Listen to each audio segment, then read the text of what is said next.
de l'atelier Slam Rap que nous avons co-animé avec Mel qui nous suit pour le moment en direct grâce à la technologie. Faites-lui... Elle vous voit là. Faites-lui un big up aussi pour qu'elle ait la chaleur de la zone. Wouh!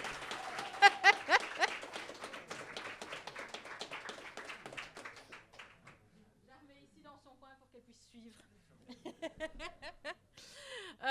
Et donc, le thème de ces ateliers, c'était le confinement.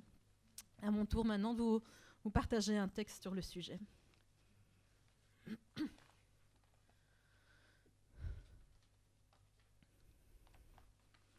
J'ai bien vécu le confinement. J'ai bien vécu le confinement. Pas de sensation d'enfermement. J'ai bien vécu d'être cloîtré, pas de sentiment de perte de liberté.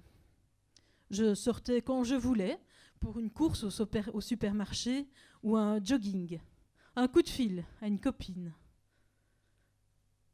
J'ai bien vécu le confinement. Sauf que c'était juste que j'avais pas de nouvelles officielles de mes enfants.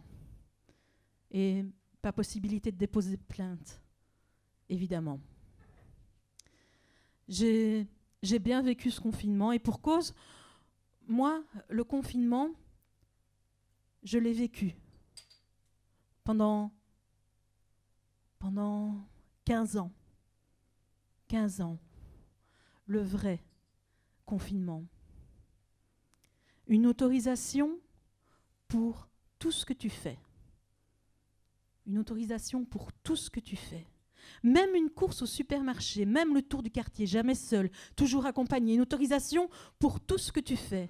Ta façon de t'habiller, ce que tu dois manger, les courses dans le congé, là où tu dois travailler, tes jours de congé, les vacances où aller, le nombre d'enfants à coucher, comment les éduquer, les gens à qui tu peux parler, les alibis que tu dois donner, les mensonges à raconter, les vérités à dissimuler, ce que tu peux regarder à la télé, les sites sur lesquels tu peux surfer, les médecins que tu peux consulter, ce que tu dois penser. Et que si tu n'obéis pas, je vais te crever, ouais, je vais te crever. Un conducteur sous sur un passage piétonnier, un cambriolage qui aura mal tourné, tu ne reverras plus jamais tes gosses, c'est moi qui les aurai. Prison pour complicité. Qu'est-ce que t'attends pour te suicider? Qu'est-ce que t'attends pour te barrer, pour tout me laisser? Qui croira une cinglée? T'es bonne à enfermer, tu sais pas faire de café, tu sais pas nettoyer, sucer, baiser. C'est moi qui t'ai fait une autorisation pour tout ce que tu fais.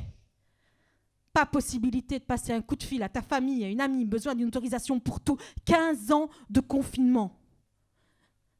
Dictature domestique. Tout simplement, contrôle coercitif, pas encore punissable légalement. Alors j'ai pensé à celles qui sont toujours enfermées, sans remise de peine, sans recours, sans possibilité d'appel. Alors j'ai pensé à mon fils, 7 ans maintenant qu'il est privé de sa maman, de ses grands-parents. Alors j'ai pensé à celles qui, comme moi, s'en sont tirées, mais qui, après autant d'années, continuent à somatiser, à ces blessures qui ne cicatriseront jamais tout à fait, un peu comme un rhumatisme que le mauvais temps vient réveiller sournoisement.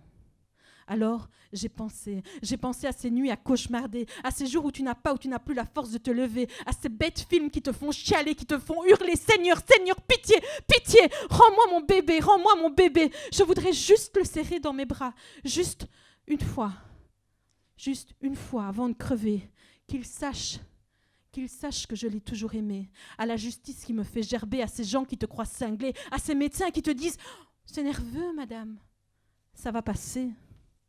Vous êtes juste un peu angoissée. » À ces drogues, à ces alcools, à ces médicaments qui peuvent juste un peu calmer et jamais complètement faire oublier, à cette corde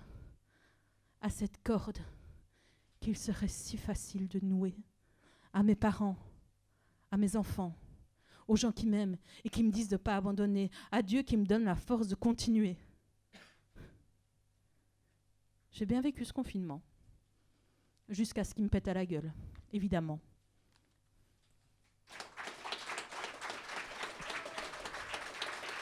Merci.